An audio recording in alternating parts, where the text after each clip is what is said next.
Saudara-saudara, selamat sore. Hari ini kami akan mengupdate kembali data kinerja layanan kesehatan terkait dengan penanganan COVID-19 ini. Hari ini, tanggal 12 Juni 2020, kita mengupdate sampai dengan pukul 12.00 waktu Indonesia bagian Barat selama 24 jam yang lalu. Kita telah melakukan pemeriksaan spesimen sebanyak 15.333. Artinya ini sekarang sudah menjadi 478.953 orang.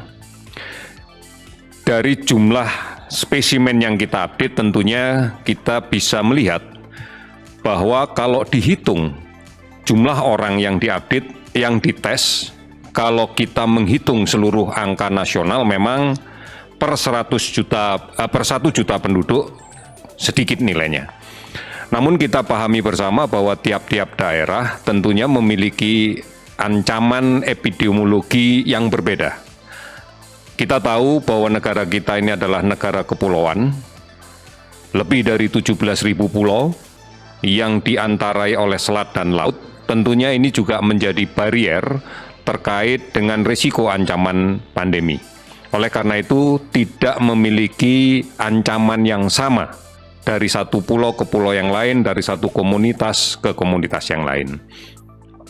Kalau kemudian ini dibandingkan dengan negara lain, misalnya kita menghitung keseluruhan wilayah Korea misalnya, maka kita tahu Korea adalah negara daratan.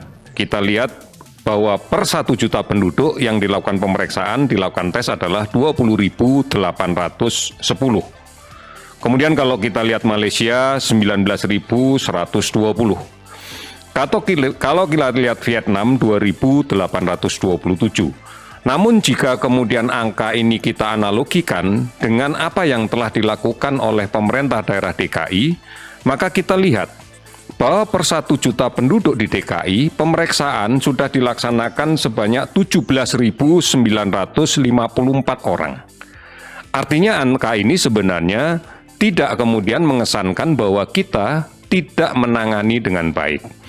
Ini semuanya adalah realisasi dari amanat yang sudah diperintahkan oleh Presiden untuk melakukan pemeriksaan secara masif. Ini data-data yang bisa kita dapatkan. Persoalannya adalah tidak mungkin seluruh wilayah tanah air dengan kepulauan yang demikian luas kita analogikan dengan negara yang hanya dalam satu daratan, dengan jumlah penduduk yang relatif sedikit dan dengan jumlah penduduk yang lebih sedikit dibanding dengan tanah air kita. Tetapi bagaimana kita menangani daerah dengan ancaman epidemi yang tinggi, kita sebenarnya sudah melakukan sesuatu yang sama dengan mereka. Kami akan terus menghitung potensi ancaman ini pada beberapa daerah yang memiliki karakteristik yang sama dengan DKI, semisal Surabaya, Makassar, dan seterusnya. Ini adalah gambaran bahwa kita telah bersungguh-sungguh di dalam melaksanakan pemeriksaan ini. Dari data yang kita dapatkan pada pemeriksaan spesimen hari ini, kita dapatkan bahwa akumulasi kasus konfirmasi COVID-19 yang positif adalah sebanyak 1.111 orang, sehingga total menjadi 36.406 orang. Kalau kemudian kita lihat sebarannya, maka angka ini didominasi oleh penambahan kasus 1 di Provinsi Jawa Timur sebanyak 318 kasus, namun juga pada saat yang bersamaan melaporkan bahwa yang sembuh adalah 72 orang. Kemudian DKI Jakarta, 93 kasus baru dan 120 sembuh.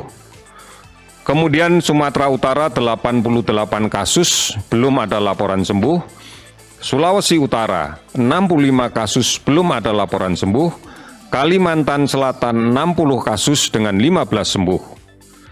Kemudian ada 14 provinsi dengan kenaikan kasus di bawah 10. Bahkan 6 provinsi melaporkan tidak ada kenaikan sama sekali. Beberapa provinsi dengan kasus yang lebih banyak yang sembuh dibanding kasus positif, diantaranya Sulawesi Selatan.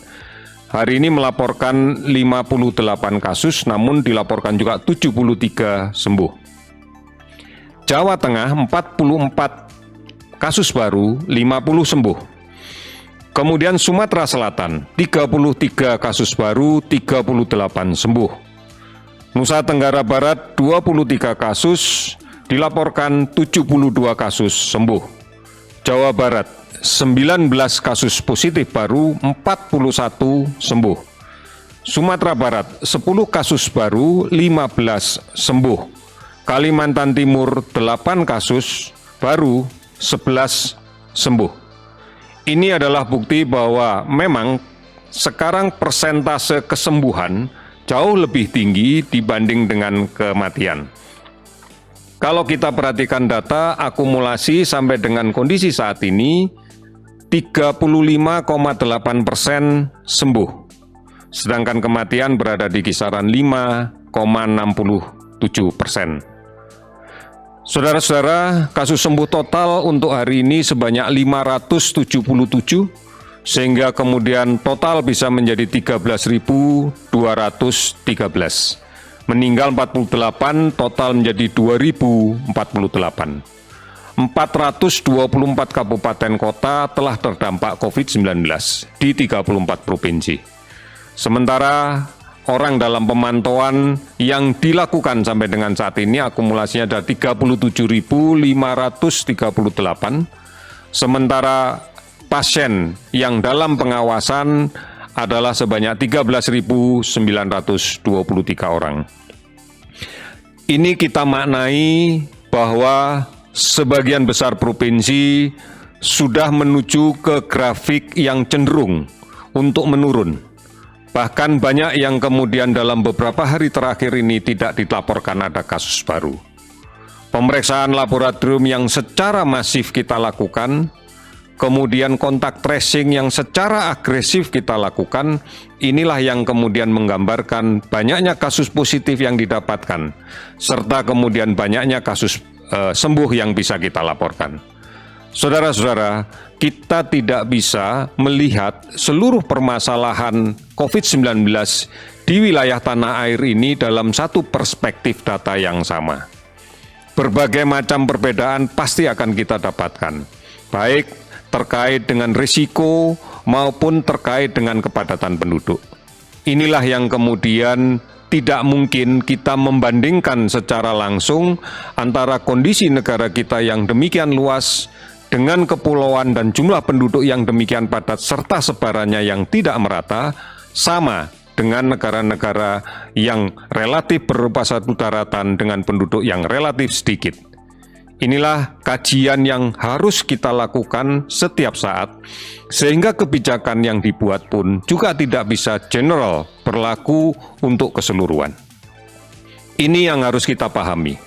Oleh karena itu, pengendalian kita semuanya menjadi faktor penting untuk menentukan keberhasilan penanganan COVID-19 ini.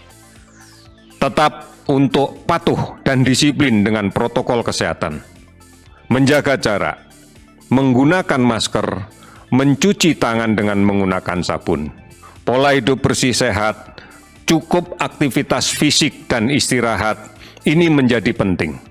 Hindarkan kepanikan dan ikuti terus berita tentang COVID-19 ini secara cermat.